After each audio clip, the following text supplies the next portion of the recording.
ईमानदारी से बताना दोस्त कि इन गजब की कलाओं में से कितनी को आप पहचान लेते हैं। आजकल मशीनें हर चीज बना सकती हैं, आप जो सोच सकते हैं वो सब।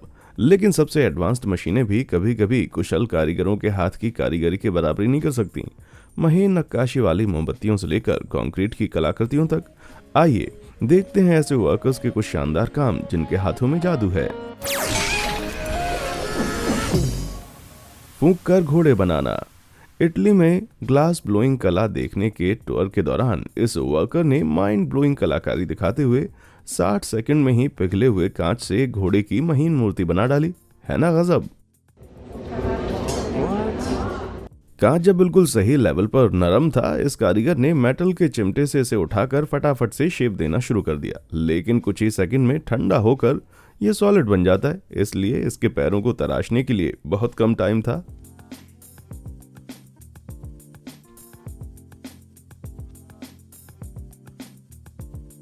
और जिस तरह का ये बनकर तैयार हुआ, उसे देखकर लगा कि इसे बनाने में घंटों लगे होंगे। यार ये बंदा ग्लास वर्क का मास्टर है, ये बात तो माननी पड़ेगी। मीठा स्कल्पचर। चीन में शेंजेन की भीड़ भरी रोड पर एक स्ट्रीट वेंडर ने यह साबित कर दिया कि शक्कर सिर्फ खाने में मजेदार नहीं होती, बल्कि दूसरे काम में भी आती है। और ये नॉर्मल शक्कर नहीं है, बल्कि ये बंदा पुल्ड शुगर यूज कर रहा है। ये एक तरह की पिघली हुई शक्कर होती है। इसको लगातार फेंटना पड़ता है जब तक ये ठंडी नहीं हो जाती। फिर ये इसे अपने हाथों से रोल करता है ताकि ये काम करने लायक लचीली बन जाए। वो अपनी उंगलियों से शक्कर के इस बड़े गोले में से एक पतली ट्यूब बनाता है और उस ट्यूब को वो कस्टमर को दे देता है, जिसमें वो हवा फूंक सके। इससे शक्कर का वो मिक्सचर उसको मोल्ड करने लायक फूल जाता है। शक्कर का गोला तेजी से जम रहा है, लेकिन उससे पहले ही ये उसको शेप दे देता है और ये गजब की ट्रांसुलेंट आकृति है, एक सुअर की। फिर वो इसे फिनिशिंग टच देता है। पुल्ड शुगर से इसकी नाक बनाता है और रंगों से इसकी आंखें और कान भी बनाता है। फिर ये इसे कस्टमर को दे देता है। लेकिन एक बात सुन लो भाई, ये खूबसूरत स्कल्पचर खाने के लिए नहीं है, और अगर इसे गलती से मुंह में रख लिया ना तो ऐसा लगेगा कि आप अपनी सांसों को टेस्ट कर रहे हैं। यार अगर आप इन लाजवाब चीज़ों को बनाने में की गई मेहनत और लगन को अप्रिशिएट करते हैं तो भाई उसे लाइक और सब्सक्राइब बटन को भी एक बार हिट कर ही दो। मैं ऐसा कांच का घोड़ा या शुगर का पिग 60 सेकंड में तो नहीं बना सकता, लेकिन मैं हर दिन आपके लिए ब्रांड न्यू कंटेंट अपलोड जरूर करता हूँ जिसमें दुनिया भर के अद्भुत फैक्ट्स होते हैं। तो यार उस छोटू से बेल आइकन को फटाफट से दबा दो। चलिए अभी के लिए बहुत हो गई घुड़सवारी, अब अपनी वीडियो पर वापस चलकर कुछ और गिफ्टेड वर्कर्स के काम देखते हैं। Cotton candy crafter. कुछ फूड्स ऐसे होते हैं जिन्हें देखकर खाने की इच्छा तो बिल्कुल नहीं होती, लेकिन चीन के शाडोंग में ये स्ट्रीट वेंडर इन विशाल कॉटन कैंडी फ्लावर्स को बना करके उस फीलिंग को अलग ही लेवल पर लेकर गए हैं। ये बंदा एक नॉर्मल दिखने वाली कॉटन कैंडी मशीन को यूज करता है। इसके अंदर एक हीटर लगा है जो हार्ड शुगर को चाशनी जैसा बना देता है। फिर इसका स्पिनर 1 मिनट में 3400 राउंड की स्पीड से घूमकर उस चाशनी को स्प्रे करता है। ये चाशनी बारीक छेदों में से निकलकर पतले धागों में तब्दील हो जाती है। अलग अलग कलर की शुगर मिलाने से ये धागे अपना कलर बदल लेते हैं। ये बंदा फिर उन्हें एक स्टिक पर लपेटने लगता है और एक के ऊपर एक लेयर चढ़ने लगते हैं। हर नए लेयर के कंप्लीट होने के बाद ये स्टिक से उसको शेप देता है, जिससे ये रंगीन शक्कर एक खिलते हुए फूल की पंखुड़ियों का रूप ले लेती है। ये इसी प्रोसेस को रिपीट करते जाते हैं और इसका शेप क्लियर दिखने लग जाता है और अंत में मिलता है एक विशाल फूल जो बहुत ही खूबसूरत और बड़ा टेस्टी भी दिख रहा है। Tight talent. आपको इस अगले वर्कर को बहुत ही करीब से देखना होगा। किसी भी प्रकार के मेजर टेप का उपयोग किए बिना ये एक फ्लोर टाइल को एक दरवाजे के फ्रेम के आकार में काटने के लिए मार्क लगा रहा है। ये इन मार्क्स को सिर्फ दूसरे टाइलों की एजेस के सहारे ही मार्क कर रहा है। फिर वो फटाफट उस मार्क लगाए हुए हिस्से को काट कर अलग कर देगा। यार इतना सिंपल तो नहीं हो सकता, कुछ तो चालबाजी होगी। लेकिन नहीं, ये देख लीजिए।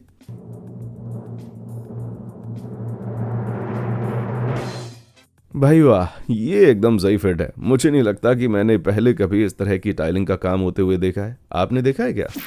बाओ मास्टर को सलाम। क्या आपने कभी बाओ लिया है? मतलब फूड वाला बाओ?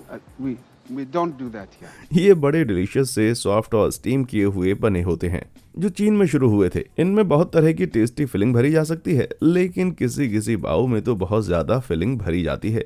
जैसे कि इस वाले में 7 अंडों का पीला हिस्सा भरा जाएगा। आप अपनी हथेली पर 7 अंडों का योग रख भी नहीं सकते, जबकि इस बंदे ने अद्भुत तरीके से इनके आसपास पेस्ट्री को लपेट दिया और एक बूंद तक नहीं टपकी। यार मानना पड़ेगा कि बंदे के हाथों में गजब की कलाकारी है। भाई मैं अगर अपनी हथेली पर एक अंडा भी रखने जाऊं ना तो वो फौरन फिसल कर पूरे किचन के फ्लोर पर फैल जाएगा और गंदा कर देगा। क्या आप में से किसी के अंदर कोई ऐसा सीक्रेट टैलेंट है जो मुझे बताना चाहें? हो सकता है कि आप सुशी बनाने में माहिर हो या फिर आप पॉटरी बहुत अच्छी कर लेते हैं। तो यार चलो अपनी क्रिएटिव स्किल्स नीचे कमेंट सेक्शन में डिस्कस करते हैं। मुझे जो जो पसंद आएगा मैं उन पर रिप्लाई कर दूंगा। दीवार कला। अगर आप एक एक्सपर्ट आर्टिस्ट हैं तो आप किसी भी चीज को अपना कैनवस बना सकते हैं। याना बिकट ऐसा ही कुछ बड़ा आसानी से कर लेती है। बिकट ने बास लीफ डेकोर में महारत हासिल की हुई है। ये स्कल्पचर की एक ऐसी स्टाइल है जिसमें किसी भी सरफेस को तोड़े बिना उसे मोल्ड किया जा सकता है। जैसा कि आप देख ही सकते हैं, ये किसी भी दीवार को लेकर उसे एक गजब के आर्ट पीस में बदल सकती हैं। और ये सिर्फ पेड़ ही नहीं बनाती हैं, बल्कि इन्होंने समुद्र के अंदर अंडर वाटर सीन भी बनाए हैं। और भाई एक बार तो इन्होंने किसी की किचन में पूरा पेरिस बना डाला था। बिलस्ट्रेटेड। क्या आपने कभी सोचा है कि इस तरह की खूबसूरत फैंसी बालकनीज में लाइन से लगे हुए सुंदर बिलस्ट्रेट कहाँ बनाए जाते हैं? कास्ट किए गए बिलस्ट्रेट की समानता को देखकर पता चलता है कि ये फैक्ट्री में बनाए गए होंगे, लेकिन इन जैसे कुछ को जादुई हाथों से ढाला गया है। सबसे पहले ये वर्कर कंक्रीट के मिक्स में पानी मिलाते हैं, फिर इनको स्टील के बिलस्ट्रेट के सांचे में भर देते हैं। ये कारीगर थोड़ा थोड़ा मिक्स लेकर सांचे में पूरी तरह ठूंस देता है ताकि एक भी कोना न छूटे। एक बार जब इसमें कंक्रीट पूरी तरह से लोड हो जाता है तो इस सांचे को खोल दिया जाता है और कुछ साइड में चिपक ना गया हो इसके लिए वो इसे इस तरह से ठोकता है और इसी तरह से बिलस्ट्रेट के बच्चे पैदा होते हैं। मजाक था यार। फिर इन्हें सेट करने के लिए छोड़ दिया जाता है। कंक्रीट में मौजूद सीमेंट सभी कंपोनेंट्स को जोड़ कर रखता है। कंक्रीट को आमतौर पर सूखने और जमने में लगभग 36 घंटे लगते हैं। उसके बाद हमें मिलती है शानदार डिजाइन वाली ऐसी बेहतरीन बालकनियां।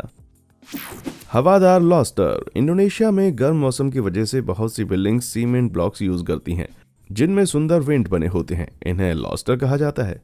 यार यहाँ आप हर दिन कुछ नया सीखते हैं, है ना? ये देखने में बहुत महीन लगते हैं और इन्हें बनाने का तरीका और भी गजब का है।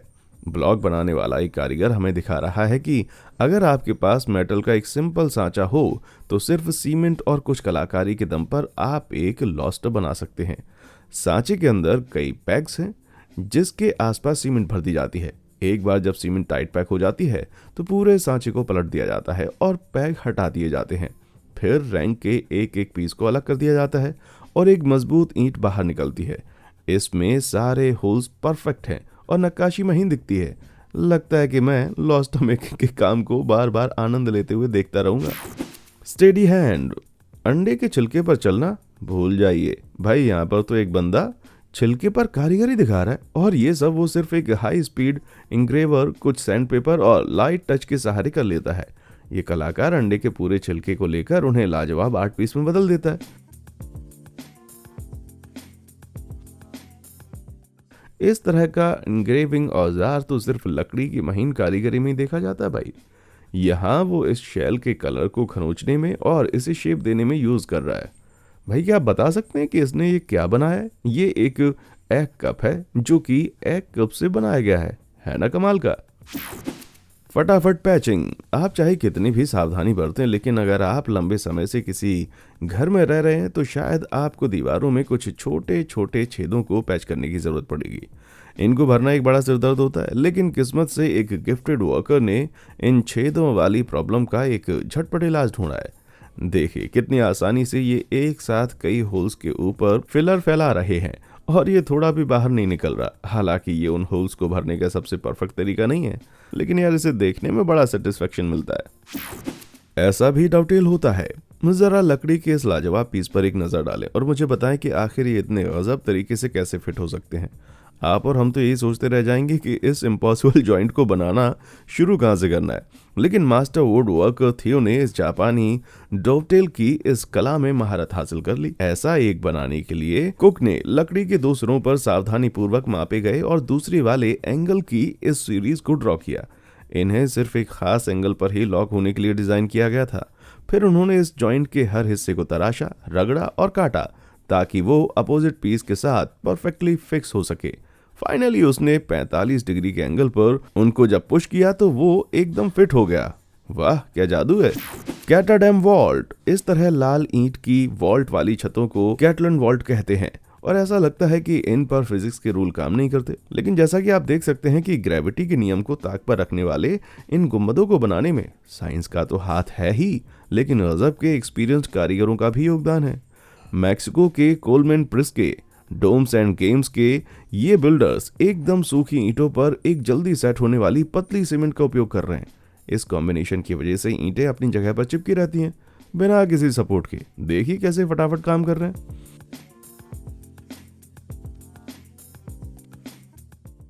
लेकिन दोस्त, ऐसे परफेक्ट कर्व्स बनाकर भी अभी आधा काम बाकी है। वॉल के कोनों से जोड़ते हुए जब छत के बीच तक पहुंच जाते हैं तो उनको सेंटर में मिलाना होता है और बीच का होल भरना होता है। ये कारीगर आसपास से ईंटों को जोड़ते हुए कुछ इस तरह से काम करते हुए चले आ रहे हैं कि बीच का होल सिर्फ एक कटी हुई ईंट से बंद हो जाएगा। यार ये तो छत बनाने की एक मास्टर क्लास है। इस पैनकेक को नहीं खा सकते। अगर कंपोजिशन ठीक हो तो पिघला हुआ ग्लास लगभग 3000 डिग्री फ़ारेनहाइट तक गर्म हो सकता है। इतने ज़्यादा टेम्परेचर पर ग्लास एक दहकता हुआ तरल और ख़तरनाक मटेरियल बन जाता है। इसीलिए इन वर्कर्स की अद्भुत कारीगरी की दाद देनी पड़ेगी। ये वर्कर गजब की सटीकता से इस लाल धधकते हुए कांच के गोले को हिलाता है, जिससे ये एक सिंगल बारीक डोर बनकर नीचे रखे पैड पर गिरने लगता है। अगर कुछ गर्म लावा बाहर गिरता है तो ज़मीन पर तैनात वर्कर्स उसे उस सर्कुलर डिज़ाइन में डाल देते हैं। वे ब्लो टॉर्च की मदद से कांच को गर्म और पतला रखते हैं और इसके बाद वो पूरी शीट को उठाकर एक स्फेरिकल बेस पर जमा देते हैं। यहाँ उसको एक परफेक्ट गोलाकार डिजाइन दी जाती है। जरा गैस कीजिए कि ये आखिरकार क्या चीज बनने वाली है। अरे भाई साहब, ये तो एक लैंडशेड बन गया। वाह, कभी सोचा नहीं था कि इंटीरियर डिजाइन भी इतनी हॉट हो सकती है। सेंसेशनल। सीमेंट एक ऐसा वर्सेटाइल सब्सटेंस है जो दूसरे मटेरियल्स को बांध कर रखता है, इसलिए यहाँ इसे कुछ चिपकाने के बजाय एक क्ले की तरह ढालते हुए देखकर हैरानी हो रही है। ये कलाकार सीमेंट के लेयर पर लेयर चढ़ाते हुए एक शानदार ड्रैगन का स्कल्पचर बना रहा है।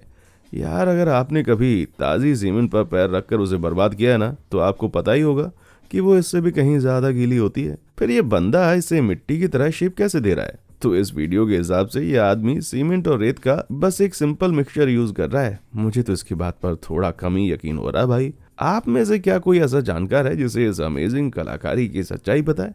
नीचे कमेंट सेक्शन में आकर बताना मुझे। सिक्कों का फर्श। कुछ लोग एक फैंसी फ्लोर के लिए पैसे जमा करते हैं, लेकिन कुछ लोग फ्लोर पर पैसे जमाते हैं भाई। पेनी फ्लोर्स ऐसी यूनिक डिजाइन है जिसको ठीक से बनाने में घंटों की मेहनत लग जाती है। सबसे पहले तो भैया आपको ढेर सारा ग्लू चाहिए जिससे ये सिक्के चिपके रह सकते हैं। फिर एक एक सिक्के को बहुत ही बारीकी से इस फ्लोर पर रखकर जमाना पड़ता है। यही कला तो इम्पोर्टेंट है। एक बार जब उन्हें बिछा दिया जाता है तो ग्राउट लगाकर पूरे फ्लोर को सील कर दिया जाता है ताकि कोई गैप ना रहे। आखिर में उसके ऊपर रेसिन डालते हैं जिससे एक स्मूथ और शाइनिंग फिनिशिंग आती है। यार ये इतना चकराने वाला पेचीदा काम है कि इससे अच्छा है बॉस अपन अपने दिमाग का ऑपरेशन करा लेगा। सुपर फास्ट कवेलू। कई इमारतों की छतों पर आप जो डामर के कवेलू यानी शिंगल देखते हैं वे अक्सर कील से ठोके हुए होते हैं, लेकिन ये बंदा हथौड़े के बजाय गन का इस्तेमाल करता है। मेरा मतलब है नेल गन। ये वर्कर एक सुपर फास्ट शिंगलिंग तकनीक का प्रदर्शन कर रहा है। ये शीट्स को फटाफट ऐसे बिछा रहा है जैसे उसे अपनी नेल गन नीचे रखने की भी जरूरत नहीं पड़ती।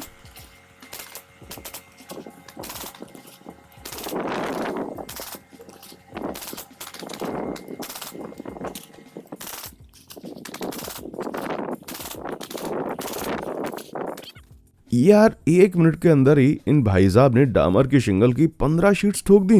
मतलब हर 4 सेकंड में एक शीट। ये तो बड़ा उस्ताद निकला भाई। लेट पर सधे हाथ। ताइवान के कलाकार चिएन चू ली ने साबित किया है कि एक पेंसिल के भी कई यूज होते हैं। ये मिनिएचर मास्टर पेंसिल लेट से माइंड ब्लोइंग स्कल्पचर बनाता है और उस बारीकी के लिए वो सिर्फ अपनी आंखों और एक ब्लेड का सहारा लेता है। जरा देखिए किस तरह से ब्लेड में छेद करके एक डीएनए स्ट्रैंड का स्कल्पचर बना रहा है। पिछले 10 सालों में खुद से सीखे हुए इस स्पेशलिस्ट ने लेड से क्या क्या नहीं बनाया। पूरे अल्फाबेट्स, फेमस लैंडमार्क्स और यहाँ तक कि मूवेबल चेन्स भी। कुछ तो 1 मिलीमीटर से भी पतले होते हैं। यार इसी को तो कहते हैं दुनिया मुट्ठी में करना। क्रॉइन में क्रिएटिविटी। इंग्लैंड के क्रॉइन शहर में आपको कुछ सीरियस फास्ट फूड मिल जाएगा। नहीं भाई, मैं मैकडोनल्ड्स या बर्गर किंग की बात नहीं कर रहा हूँ, मैं शेडी बेकरी की बात कर रहा हूँ। यहाँ ये लोग कुर्दिश स्टाइल की नॉन ब्रेड कुछ ही सेकंड में बना लेते हैं। जरा इस मास्टर बेकर को आटा फैलाते हुए तो देखो।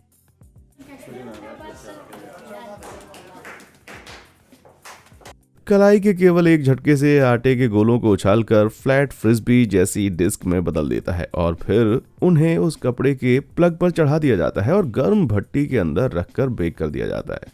यार ये निश्चित ही वेस्ट में सबसे फास्ट बनने वाले नॉन ब्रेड होंगे, कम से कम क्रॉइन में तो होंगे। Perfect wall work. क्या आपने कभी सोचा है कुछ इमारतों के एलिवेशन पर दिख रहे ये खूबसूरत मोल्डिंग कैसे बनाए जाते हैं? उनकी शानदार डिजाइन ऐसे दिखते हैं जैसे उन्हें तराशने में वर्षों लग गए हों, लेकिन कभी कभी ये एक फ्री हैंड डिजाइन की तरह शुरू किए जाते हैं, जैसे कि ये वाला, और कुछ ही घंटों में कंप्लीट हो जाते हैं। रेत और सीमेंट का मिक्सचर यूज करके ये कलाकार एक के ऊपर एक लेयर बनाते हुए डिजाइन तैयार कर रहा है। सीमेंट को लगातार तराशना पड़ता है। आखिर में बहुत सी लेयर्स जब बन जाती हैं तो सूखने से पहले सीमेंट पर कुछ महीन डिटेल बनाई जाती हैं और इसका मिक्सचर इतना कंसिस्टेंट है कि ये कुछ हिस्सों को आसानी से काटकर अलग कर सकता है, इस तरह।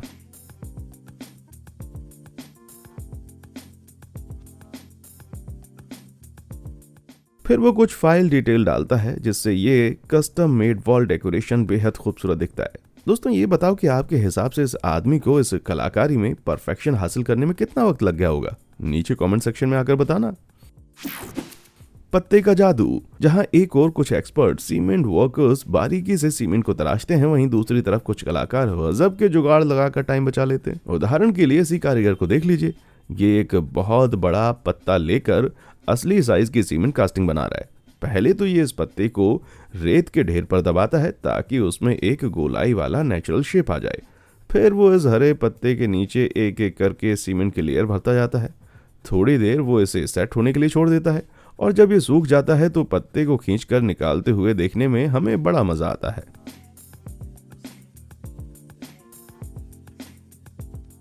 यार इसे देखकर ना मुझे बचपन की याद आ गई, जब हम हथेली पर उसे सूखा हुआ फेविकोल खींचते थे। हालांकि ये वाला प्रोसेस ज्यादा ग्रीन है और इससे पत्थर के ऊपर एक परफेक्ट पत्ता छप जाता है, जिसे आप कई जगहों पर यूज कर सकते हैं, जैसे कि शेल्फ बनाने में या गार्डन को डेकोरेट करने में। तो बच्चों, हार्ड वर्क की बजाय स्मार्ट वर्क करना सीखो।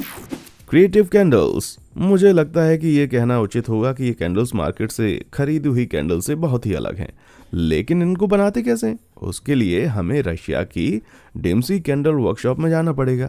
यहाँ एक लंबी मोमबत्ती को लगातार अलग अलग रंगों के पैराफिन मोम के डिब्बों में डुबाया जाता है। ये अलग अलग मोम रंगों की कई परतें बना देते हैं और ये अगली स्टेप में काम आने वाले हैं। फिर मोमबत्ती को उसकी बाती से लटका दिया जाता है और कैंडल नक्काशी करने वाला एक चाकू से वैक्स पर काम करने लग जाता है। भाई इसको पील करने पर ये तो किसी फूल की पंखुड़ी की तरह खुल जाता है। बस फर्क इतना है कि इसकी पंखुड़ियों को आप मोड़कर नीचे फंसा सकते हैं और इसे बेहतरीन शेप दे सकते हैं।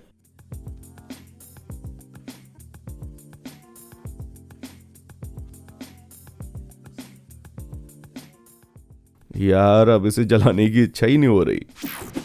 Ultimate noodle masters. क्या आप जानते हैं कि कुछ प्रकार के चाइनीज नूडल्स को 4000 सालों से हाथ से खींचकर बनाया जाता है? अफसोस की बात है कि आज हाथ से खींचे गए यानी कि हैंड पुल्ड नूडल्स की कला कहीं पर खो सी गई है, लेकिन अभी भी कुछ जुनूनी लोग ऐसे हैं जिन्होंने इस अमेजिंग कला को जिंदा रखा है, जैसे कि एले का ये स्ट्रीट फूड वेंडर, जिसे सब मजाक में लाइव नूड स्टॉल कहते हैं।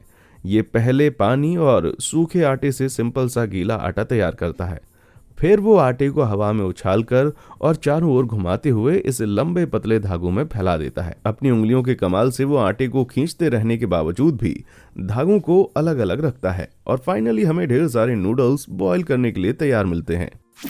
लहराते स्कल्पचर। क्या आपने कभी किसी इंसान की मूर्ति देखकर इस बात पर आश्चर्य किया है कि उनके कपड़े और स्किन इतने सॉफ्ट कैसे दिख रहे हैं? वेल, लुओ ली रोंग का वर्क इतना गजब का है कि ये यकीन करना मुश्किल हो जाता है कि ये जिंदा लोग नहीं बल्कि स्कल्पचर्स हैं। ये चाइनीज आर्टिस्ट अपने स्कल्पचर्स को रेनेसां स्टाइल में एक स्टेट ऑफ मोशन में क्ले या ब्रॉन्ज से ऐसे शेप करते हैं जिसे देखकर लगता है कि उनके कपड़े हवा में लहरा रहे हों। इससे इनमें एक अद्भुत इफेक्ट आ जाता है और इनका काम इतना जीवित लगता है जिससे यकीन हो जाता है कि उस कमरे में तेज हवा चल रही है। लेकिन ये मूर्तियां हमेशा इतनी सुंदर नहीं होती। कच्चे छूटे हुए किनारों और इस तरह की अधूरी नक्काशी की खुरदरी सतह के कारण ये भूतिया भी लग सकते हैं। भले ही ये प्रोसेस थोड़ा सा डरावना लग सकता है, लेकिन लुओ ली का मास्टरी वाला टच उन्हें असंभव रूप से डेलिकेट दिखने वाली मूर्तियों में बदल देता है। और जबकि कलाकारी है भाई। अतुल्य कॉलम। जिन बिल्डिंग्स में मही नक्काशी होती है वहां स्पेशल इक्विपमेंट लगे होते हैं, लेकिन कभी कभी सिर्फ हाथ की कलाकारी से काम हो जाता है, जैसा कि ये वर्कर हमें दिखाने वाला है। ये एक शानदार नक्काशी वाले कॉलम का फुट बना रहा है, लेकिन कोई सांचा यूज करने के बजाय ये सिर्फ एक करनी के दम पर ऐसा कर रहा है। ये सीमेंट लगाता है, फिर उसे एक पतले से बोर्ड के जरिए लेवल करके प्लेन कर देता है। ये बंदा फ्री हैंड से ही कॉलम के कोनों पर ऐसे कर्व बना देता है कि उनमें जरा भी फर्क नजर नहीं आता। फिर वो एक ब्रश से सभी सेक्शंस को स्मूथ कर देता है। और दोस्त, अब ये आने वाला है सबसे जबरदस्त पार्ट, जो है कर्विंग। ये एक कच्ची सी स्टेंसिल के सहारे ये वर्कर एकदम एक्सपर्ट तरीके से मोटे मोटे हिस्से काट कर निकाल देता है। फिर वो इसे बारीक लेवल पर कर्व करता है, सिर्फ और सिर्फ फ्री हैंड के सहारे। यार, इसने तो ना ही कोई मेजरमेंट ली, ना ही कोई स्पेशल मशीन का यूज किया, लेकिन फाइनल प्रोडक्ट जो बनकर सामने आया है वो है कॉलम का एकदम परफेक्ट यूज। इस बंदे ने इसको देखने में कितना आसान बना दिया, लेकिन आपके हिसाब से इसने कितनी बार प्रैक्टिस की होगी? नीचे कमेंट सेक्शन में आकर बताइएगा। ईंटों का कमाल। केवल क्ले, ब्रॉन्ज और सीमेंट ही ऐसे मटेरियल नहीं है जिससे मूर्तियां बन सकती हैं, और हम इसका सबूत देने वाले हैं ब्रैड स्पेंसर के माइंड ब्लोइंग और ब्रिलियंट ब्रिक स्कल्पचर्स में। लेकिन ये इन आकर्षक डिजाइनों को बनाना कोई आसान काम नहीं है। सबसे पहले ब्रैड अपने डिजाइन को मिट्टी की ईंटों के ढेर में तराशता है, और क्योंकि उन्हें अभी तक तपाया कड़क नहीं किया गया है, इसलिए उन्हें आकार देना बहुत ही आसान है। लेकिन इसे पूरी तरह से तैयार दीवार में तराशने के बजाय अलग अलग हिस्सों में तराशने का मतलब है कि दीवार में ईंटों के बीच की सीमेंट की लेयर को भी एडजस्ट करना। लेकिन यार, अपना बंदा बहुत ही प्रो है। एक बार जब वो मनचाही डिजाइन बना लेता है तो वो एक भट्टी को 2000 डिग्री फ़ारेनहाइट तक तपाता है और नक्काशी की हुई मिट्टी को मजबूत और टिकाऊ ईंटों में बदल देता है। उसके बाद वो एक विशाल जिगसॉ पजल की तरह पूरे स्कल्पचर को जमाता है, जिसमें हर ईंट को ध्यान से फिट करना पड़ता है। फाइनल प्रोडक्ट एक असली स्कल्पचर के बजाय एक आंखों का धोखा लगता है। यार, ये इतना शानदार है कि इस पर से नजर हटाना मुश्किल है। इनमें से किस कलाकार ने आपको सबसे ज्यादा इंप्रेस किया? मुझे नीचे कमेंट सेक्शन में आकर जरूर बताएं। और हाँ, देखने के लिए शुक्रिया।